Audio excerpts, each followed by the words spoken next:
I'm Stephan Tavani. My name is Daniel Overly. I'm a violinist. I'm a pianist. And just really happy to be doing this recital with my good friend Dan.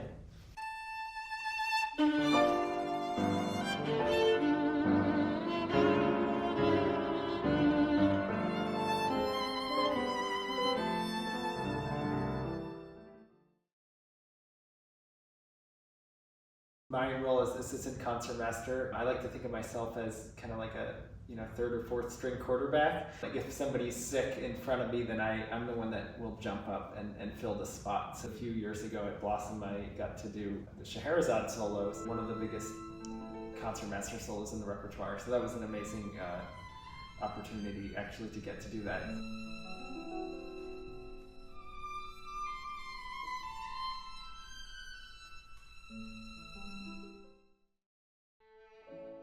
I work as a rehearsal pianist for the Cleveland Orchestra. The job of a rehearsal pianist is to essentially stand in for the orchestra for all the rehearsals that lead up to performance week.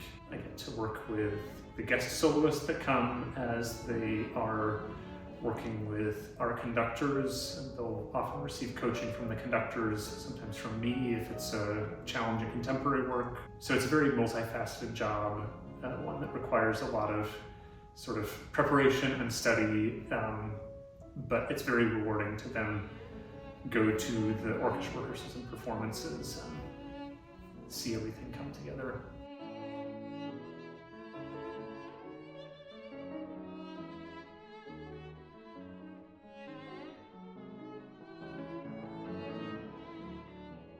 This is a program that I've had in the back of my mind for quite a number of years. The whole thing kind of comes out of the first piece on the program, the Smetana from the Homeland suite, which is just a beautiful, soulful piece that I think really evokes the Czech spirit.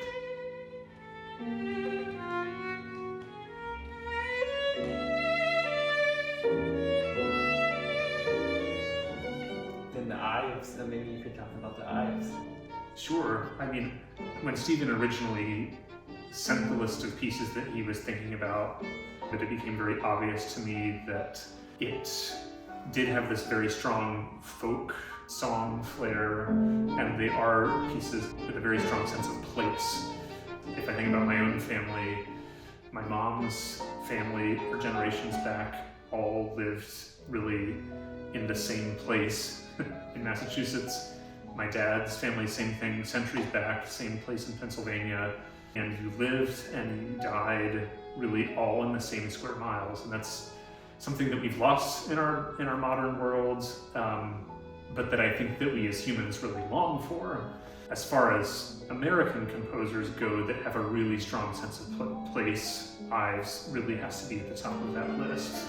I connect with the music of Ives because of its strong sense of place in New England, also because of Ives' use of Protestant hymnody and gospel songs, and also his use of band music. I grew up playing in bands, and really you can hear all of those things in this piece. I love his ability to depict the world as it is, and there's a long-standing philosophical discussions about nature versus art, and even in Ives' explanation of the sonata, he talks about the people that he was depicting at this camp meeting. He said they didn't sing with a lot of art, but I think it was actually better that way. I love how you can hear in this piece people coming to the camp meeting. There are really sublime moments, I think, especially in the second movement, but then he quickly moves to very almost, ridiculous isn't the right word, but very spirited moments, because it's kids, they're sitting in a church service and they have these moments where they're really drawn into what's going on, and they have other moments that are very distracted. I think can say a lot of things about what I'm about to say, but it really just sounds so American.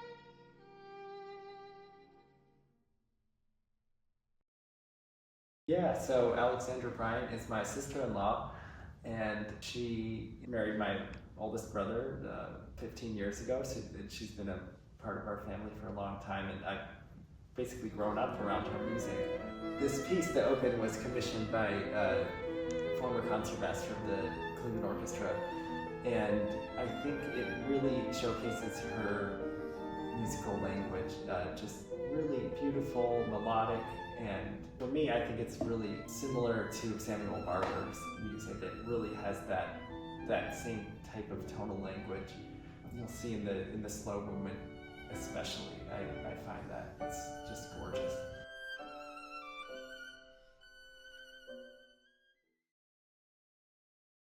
I lived abroad for a couple of years, which made me more aware of like what makes me feel American. I love playing all types of music. I feel like if someone says they really connect to the music of Ives, people are frightened about them.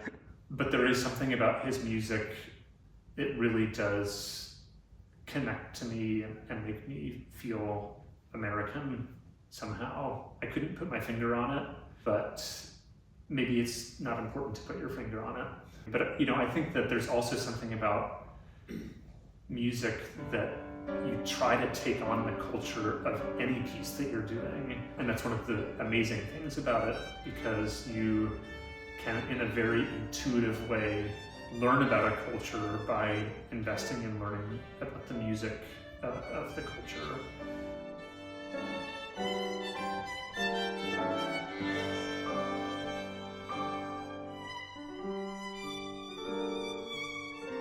I enjoy going to the Cleveland Museum of Art. Usually there's two rooms that I always want to go to, and it's the room with the Caravaggio painting of St. Andrew, and then the American landscape. I'm always drawn to paintings that have incredible depth, like you can imagine kind of going way, way, way into them.